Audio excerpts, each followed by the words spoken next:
ಬಾನು ಮುಷ್ತಾಕ್ ಅವರನ್ನು ದಸರಾ ಉದ್ಘಾಟನಾ ಕಾರ್ಯಕ್ರಮಕ್ಕೆ ಉದ್ಘಾಟಕರಾಗಿ ಆಹ್ವಾನಿಸಿದ್ದನ್ನು ಖಂಡಿಸಿ ಇವತ್ತು ಚಾಮುಂಡಿ ಚಲೋ ನಡೆಸುವ ಪ್ರಯತ್ನವನ್ನು ಬಿಜೆಪಿ ನಾಯಕರುಗಳು ಮಾಡಿದರು.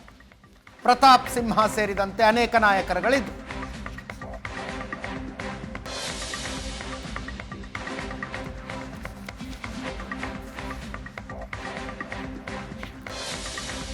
Police permission ಕೊಟ್ಟಿರಲಿಲ್ಲ.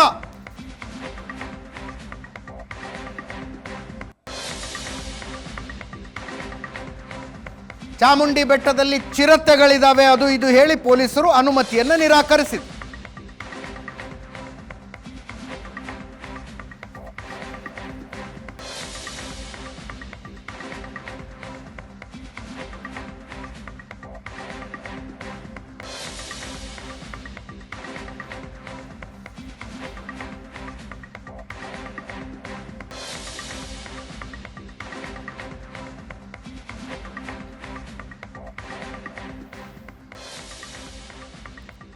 ಪ್ರತಾಪ್ ಸಿಂಹ, ಶಾಸಕರುಗಳಾದ ಶ್ರೀವತ್ಸ, ನಾಗೇಂದ್ರ, ಇನ್ನೂ ಅನೇಕ ನಾಯಕರಿದ್ದರು.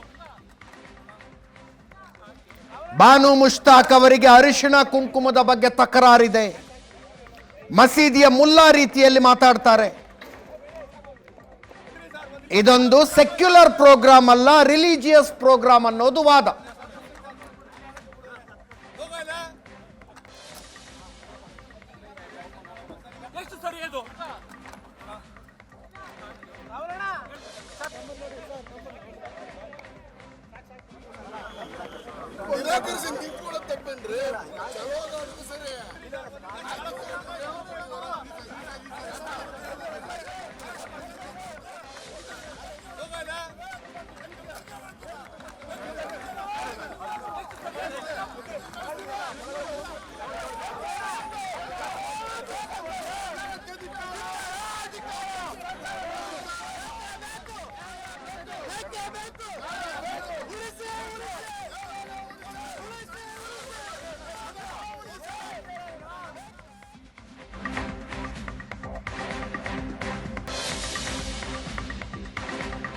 ಪ್ರತಿಭಟಿಸ್ತಾ ಇದ್ದ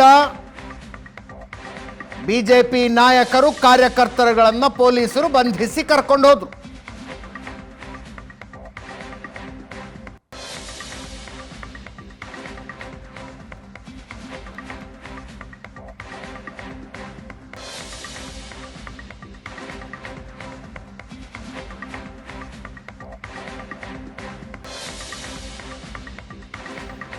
ಅರಿಶಿಣ ಕುಂಕುಮದ ಬಗ್ಗೆ ತಕರಾರು ಹೊಂದಿದ್ದಾರೆ ಬಾನು ಮುಷ್ತಾಕ್.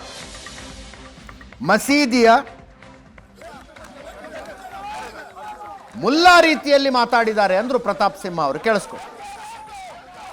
ಬಾನು ಮುಷ್ತಾಕ್ ಅವರನ್ನ ಸಾಂಪ್ರದಾಯಿಕ ಧಾರ್ಮಿಕ ಆಚರಣೆಯಾಗಿರುವಂಥ ದಸರಾದ ಉದ್ಘಾಟನೆಗೆ ಮಾನ್ಯ ಮುಖ್ಯಮಂತ್ರಿ ಸಿದ್ದರಾಮಯ್ಯ ಸಾಹೇಬರು ಕರೆದ ಮರುಕ್ಷಣವೇ ನಾವು ಅದಕ್ಕೆ ತಕರಾರನ್ನು ಎತ್ತಿದ್ದೀವಿ.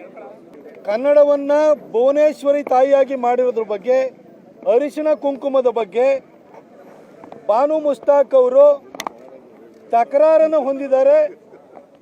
ಅದನ್ನು ಸಹಿಸಿಕೊಳ್ಳುವಂತಹ ಸಹೃದಯತೆ ಆಕೆಯಲ್ಲಿಲ್ಲ. ಆಕೆ ಮಸೀದಿ ಒಳಗಿನ ಮುಲ್ಲಾ ಥರದಲ್ಲಿ 2023ರಲ್ಲಿ ಜನಸಾಹಿತ್ಯ ಸಮ್ಮೇಳನದಲ್ಲಿ ಮಾತನಾಡಿದರೆ, ಹಾಗಾಗಿ ನಿಮ್ಮ ನಿರ್ಧಾರವನ್ನು ಮರುಚಿಂತನೆಯನ್ನು ಮಾಡಿ ಅಂತ ಕೇಳ್ಕೊಂಡಿದ್ದು. ಆದರೆ ಸಿದ್ದರಾಮಯ್ಯನವರು ಒಂದು ದಿನನೂ ಕೂಡ ಸಮರ್ಥನೆ ರೂಪದಲ್ಲಿ ಸರಿಯಾದ ಉತ್ತರ ಕೊಡಲಿಲ್ಲ. ಬೆಣ್ಣಕದ್ದ ಕೃಷ್ಣ ಅಂತೇಳಿ ಕೃಷ್ಣನ ಬಗ್ಗೆ ಪ್ರೀತಿಯಿಂದ ಬರೆದಂತಹ ನಿಸಾರ್ ಅಹಮದ್ ಅವರಿಗೂ ಈ ಮಸೀದಿಯ ಮುಲ್ಲಾ ಥರ ಮಾತನಾಡುವಂತಹ ಬಾನು ಮುಷ್ತಾಕ್ಗೂ ವ್ಯತ್ಯಾಸ ಗೊತ್ತಿಲ್ವಾ ಸಿದ್ದರಾಮಯ್ಯನವರೇ? ಹಾಗೆ ನಮ್ಮ ಹಿಂದೂ ಜಾಗರಣ ವೇದಿಕೆಯವರು ಚಾಮುಂಡಿ ಬೆಟ್ಟ ಚಲೋ ಅಂತೇಳಿ ಹೇಳಿ ಇವತ್ತು ಪಾದಯಾತ್ರೆಯನ್ನು ಹಮ್ಮಿಕೊಂಡಿದ್ರು. ಸಿದ್ದರಾಮಯ್ಯನವರ ಪಾದಯಾತ್ರೆಗೂ ಪ್ರಜಾತಾಂತ್ರಿಕವಾಗಿ ನಡೆಯುವಂಥ ಒಂದು ಪ್ರತಿಭಟನಾ ಪಾದಯಾತ್ರೆಗೂ ಕೂಡ ಅವಕಾಶವನ್ನು ಮಾಡಿಕೊಡ್ದಲೆ ಬಂದವ್ರನ್ನೆಲ್ಲ ಕುರುಬಾರಳ್ಳಿ ಸರ್ಕಲಲ್ಲೇ ಅರೆಸ್ಟ್ ಮಾಡಿ ಎಲ್ಲ ಕಡೆನೂ ನಮ್ಮ ಕಾರ್ಯಕರ್ತರನ್ನು ಒಂದು ರೀತಿಯಲ್ಲಿ ಅಟ್ಟಿಸ್ಕೊಂಡು ಹೋಗಿ ಅರೆಸ್ಟ್ ಮಾಡುವಂಥ ಕೆಲಸ ಇವತ್ತು ನಡೀತಾ ಇದೆ.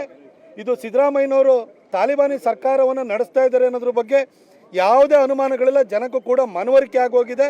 ಬಾನು ಮುಷ್ತಾಕ್ ಅವರನ್ನ ಸಾಂಪ್ರದಾಯಿಕ ಧಾರ್ಮಿಕ ಆಚರಣೆಯಾಗಿರುವಂಥ ದಸರಾದ ಉದ್ಘಾಟನೆಗೆ ಮಾನ್ಯ ಮುಖ್ಯಮಂತ್ರಿ ಸಿದ್ದರಾಮಯ್ಯ ಸಾಹೇಬರು ಕರೆದ ಮರುಕ್ಷಣವೇ